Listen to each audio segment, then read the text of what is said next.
Dear friends, I am Parvinder from West Highlander and I welcome you all in this video about GTE Document Checklist for Australia Study Visa 2023. One of the very important requirements the students need to meet is of being a genuine temporary entrant to Australia. Whether you are planning to study bachelor's degree, master's degree or a PhD program, you need to meet this requirement.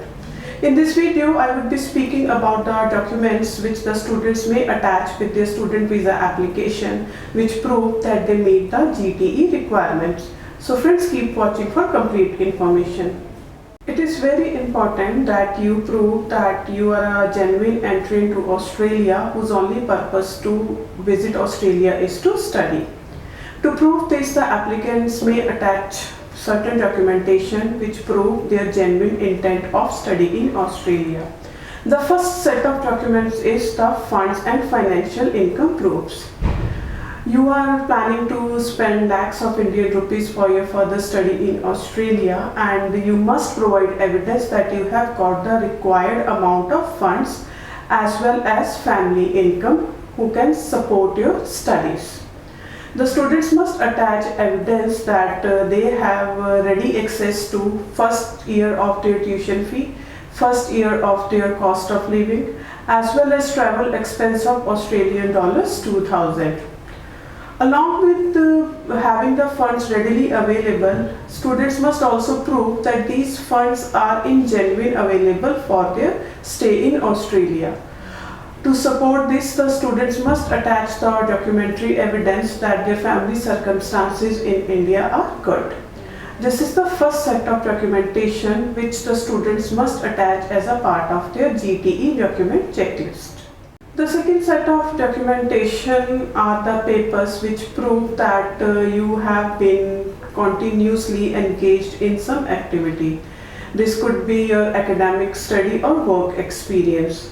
You must attach the evidence that there is a continuation in your profile. If there are any unexplained gaps in your profile, then this may cause a serious problem with your GTE assessment. The students must be in continuation of study, that is, they do not have any gap. And if they have finished their studies in the past few years, then they must be engaged in some activity like any sort of work. This is the second requirement of being a genuine student. The third very important document is your GTE statement, that is genuine temporary entrant statement.